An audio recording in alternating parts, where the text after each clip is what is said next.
¿Qué es esto? Algunas personas ven un oso a la derecha y un cerdo a la izquierda. Otras, muchas otras cosas. Y aquí tienes un tronco. Y la motosierra que lo va a cortar. Parece que a la montaña no le ha sentado bien. ¡Ostras! Si había más en el suelo.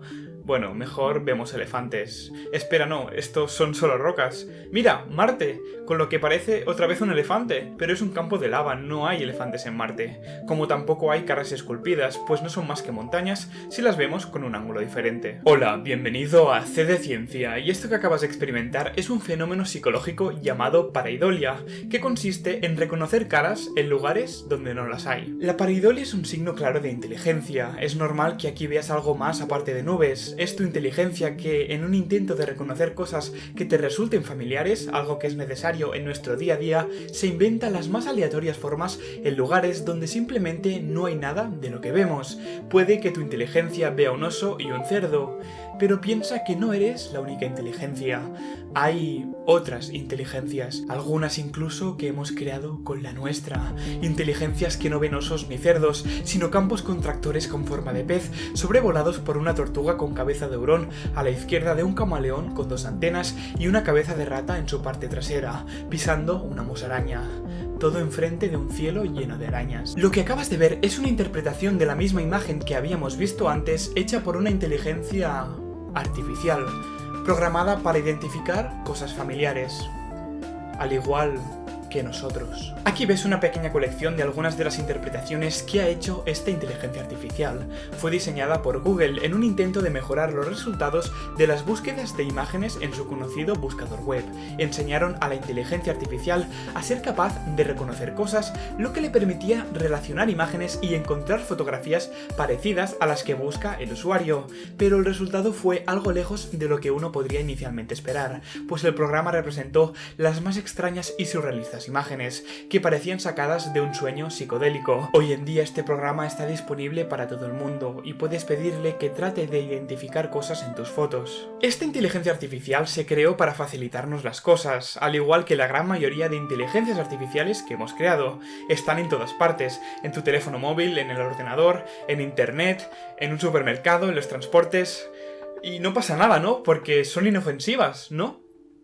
¿Hay algo que temer? Bueno, no y sí, porque el pasado mes de julio la prensa mundial se hizo eco de lo que había pasado en Florida. Un conductor había muerto mientras dormía, habiendo confiado la conducción de su vehículo Tesla a la inteligencia artificial del vehículo.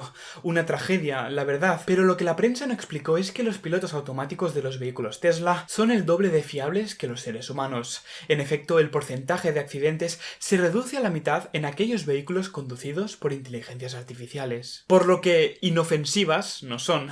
Sin embargo, en este caso estamos hablando de una inteligencia artificial muy simple. Fue un simple error de cálculo. De hecho, estamos lejos de conseguir imitar nuestra inteligencia en la inteligencia artificial. Más que nada porque aún no sabemos ni qué es nuestra propia inteligencia. Porque inteligencia no es solo saber conducir un coche. Es saber, por ejemplo, qué es lo que está bien y lo que está mal. Es saber amar y odiar. Es saber que tú existes. Y saber que no eres el único que lo sabe. Pero no nos alejemos del caso de Tesla. Imagínate que tú trabajases por la empresa de Elon Musk, más concretamente como programador de software. Estás tú programando el vehículo, cómo se comportará, y de golpe se te ocurre la siguiente duda. ¿Qué tendría que hacer el coche si de golpe estuviese enfrente de dos personas? ¿Frenar en seco para evitar atropellarlas, pero matando así al conductor por el freno en seco? ¿O simplemente que el coche siguiese adelante, salvando así la vida del conductor, porque no tendría que frenar en seco y así no saldría disparado, pero atropellando a esas dos personas? ¿Qué harías en ese caso? Al coche le dará igual, y si no es programado será una simple elección al azar. Al no tener inteligencia emocional, al no tener ética, no sabrá qué hacer, y escogerá una opción aleatoria. Será una decisión del 50-50%, porque su inteligencia no es comparable a la humana. Pero tú, que programarás el coche, sí que tendrás la elección. ¿Matarás a una persona para salvar la vida de dos? Esta pregunta es una variante de un famoso dilema mental llamado el problema del tranvía, diseñado por el filósofo Philippa Foot. Hay muchas variantes del dilema, y yo hice una encuesta en mi cuenta de Twitter para que veas cómo somos los seres humanos. La pregunta era la siguiente: si arrojando a una persona a una vía pudieses detener un tren que se dirige hacia dos personas atadas, ¿qué harías? Y los resultados aquí los tienes. opciones. Votó muchísima gente, más de 2000 personas, pero prácticamente hubo un empate. Conclusión, pues que ambas opciones nos parecen igual de poco éticas. En una opción tú eres quien mata a la persona directamente y sí, salvas a 2 personas, pero matas a una. Y en la otra, si bien no matas a nadie directamente, sí que matas a 2 indirectamente porque podrías haber evitado su muerte. Lo más interesante aquí, sin embargo, es ver cómo los resultados de la avanzada inteligencia humana se parecen tanto a los de una simple inteligencia artificial de un piloto automático Tesla. 50-50. Sin embargo, hay una diferencia muy relevante. Tú hubieses preferido no tener que hacer esta elección. Nos resulta incómodo tener que responder a esta pregunta y más aún imaginarnos en esta situación. Sin embargo, a una inteligencia artificial esto le daría igual. Y esto es porque tú eres consciente de tu existencia y de la de los demás. Algo que las inteligencias artificiales aún no son capaces de hacer. Al menos por el momento. Este es el Z3, fue la primera máquina programable y completamente automática, características usadas para definir a un ordenador, por lo que se la considera la primera computadora de la historia. Tenía una memoria con espacio para 64 palabras, y para que te hagas una idea de su velocidad de procesamiento, tardaba tan solo 3 segundos en hacer una multiplicación, y pesaba 1 tonelada. Hoy en día un teléfono móvil es capaz de hacer 10 a la 12 cálculos por segundo. Ah, y pesa 100 gramos. Y esto nos lleva a la ley de Moore, que fue formulada por el creador de Intel. Esta famosa ley predice que cada 2 años se duplica el número de transistores que caben en un microprocesador, pues cada vez se consiguen hacer más pequeños. Y dado que los transistores son los encargados de procesar los datos informáticos, esta ley implica que cada vez los ordenadores son más potentes, pero a la vez más pequeños y más baratos. Hasta ahora la ley de Moore se ha cumplido, y aunque quizá deje de cumplirse, pues ya se está llegando al límite físico, dado que los transistores ya son poco más grandes que un átomo, siempre podremos construir ordenadores más grandes, y además está la computación cuántica que llegará en las próximas décadas, que incrementará notablemente la eficiencia de los ordenadores. En todo caso, cada vez tendremos ordenadores más poderosos. Tenemos ahora mismo en nuestro bolsillo una máquina muchísimo más potente que la que tenía la nave que llevó a la humanidad a la superficie de la Luna. Pero este incremento progresivo de la capacidad computacional puede ser visto desde otro punto de vista. Nuestro cerebro realiza un número de operaciones por segundo para que podamos ser inteligentes, y del mismo modo lo hace el primitivo cerebro de una libélula. Sin embargo, en el caso de la libélula, el número de operaciones por segundo es mucho más bajo. ¿Te suena esto? En efecto, la diferencia de operaciones entre el cerebro de una libélula y un humano es similar a la diferencia entre el Z3 y el nuevo iPhone 7 que salió hace unas semanas. El ordenador más poderoso que existe, el Sunway Tihu Lite, tiene una capacidad de procesamiento de unos 93 petaflops, lo que es un poco más del doble de la capacidad de un cerebro humano. 40 petaflops, 40.000 billones de operaciones por segundo. Así pues, ¿podemos afirmar que ya hemos creado una inteligencia artificial más inteligente que nosotros mismos? Pues como hemos dicho antes, no podemos responder a esta pregunta porque aún no tenemos ni idea de qué es la inteligencia humana. ¿Te parecerá absurdo que algo que experimentamos cada día y que usamos para realizar cualquier cosa no sepamos ni qué es? ¿Cómo es posible que no entendamos cómo funciona lo que es más nuestro?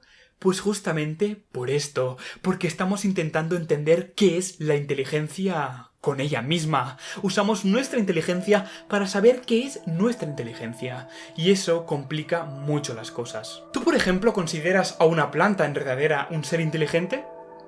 Tú me dirás, pero Martí, qué pregunta más absurda. Es obvio que las plantas no son seres inteligentes. ¿Estás seguro de ello? Porque debes saber que las plantas enredaderas nacen cerca de los árboles para poder treparlos, y si no es el caso, siempre buscan un árbol para poder empezar a treparlo.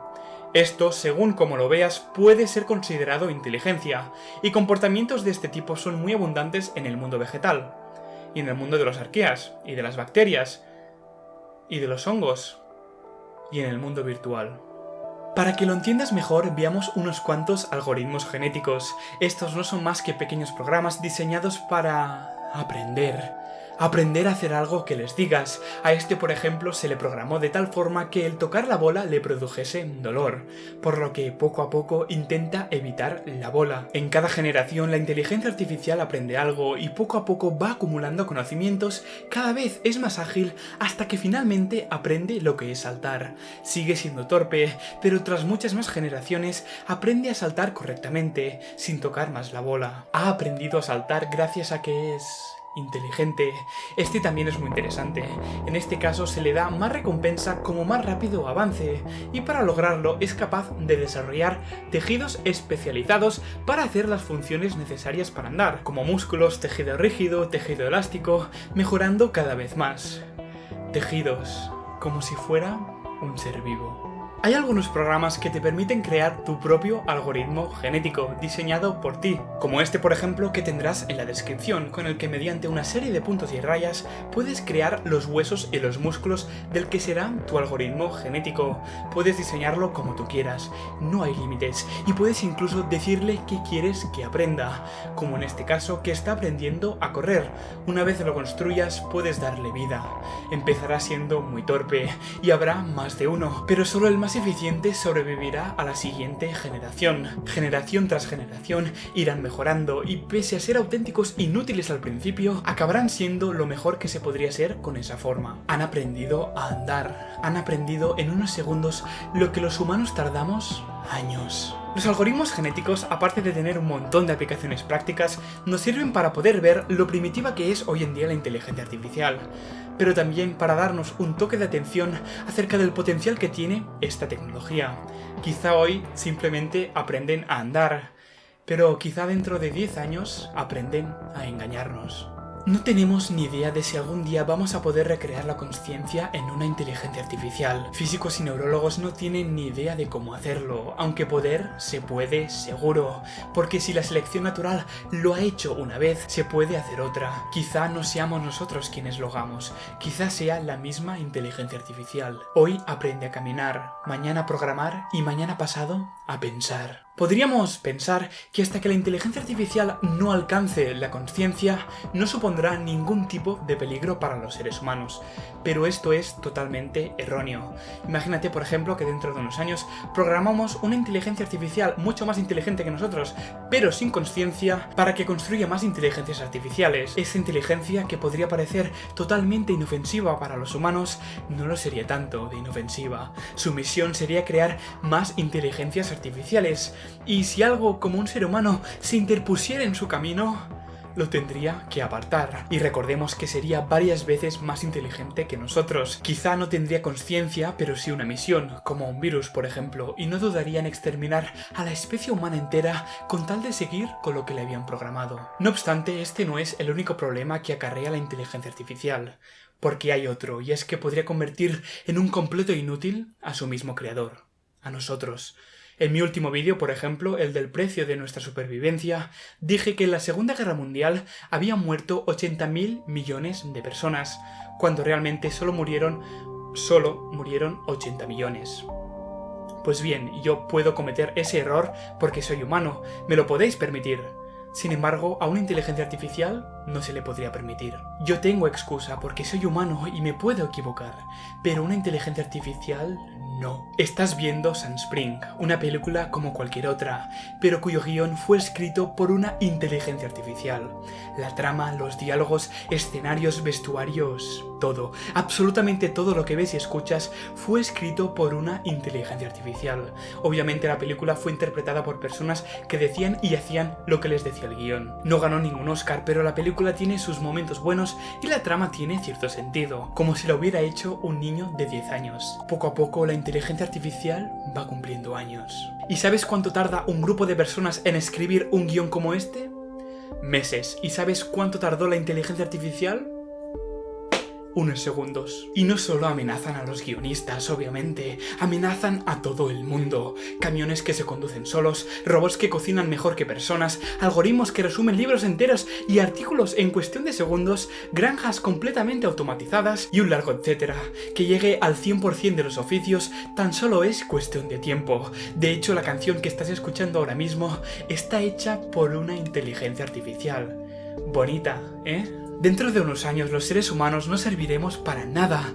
Es más, puede que incluso seamos un estorbo. Y ya sabemos qué opina la inteligencia artificial sobre los estorbos. Aunque a lo mejor no seamos inútiles del todo, el no tener que trabajar para sustentarnos nos permitiría tener mucho más tiempo libre para pensar. Hace pocos siglos inventamos las primeras máquinas que por primera vez nos dieron tiempo para pensar y se produjo la primera revolución científica. Pasaron menos de 60 años entre la llegada al Polo Sur y el primer alunizaje. Y ahora puede que esté empezando la segunda transición. Si esta inteligencia artificial se maneja con sentido común, podremos crear una sociedad ideal en la que no sea necesario nada. Cada persona podrá disponer de todo su tiempo para hacer lo que quiera. Si la revolución de hace unos años fue enorme, imagínate lo que podríamos lograr con toda la humanidad libre para pensar. Y además, con la ayuda de una inteligencia artificial que quizá llega a ser más inteligente que nosotros. Lo que no tiene que ser nada malo. La inteligencia artificial es de lo mejor que le ha pasado a la humanidad en toda su historia. La evolución nos ha creado a nosotros y al fin y al cabo no somos tan malos. Podemos hacer lo mismo con los robots. Y lo mejor de todo es que puede ser que en este camino para conseguir crear una inteligencia artificial igual o superior a nosotros, logremos algo más importante: entender de una vez por todas nuestra propia inteligencia. Muchas gracias por ver el vídeo. Y adiós.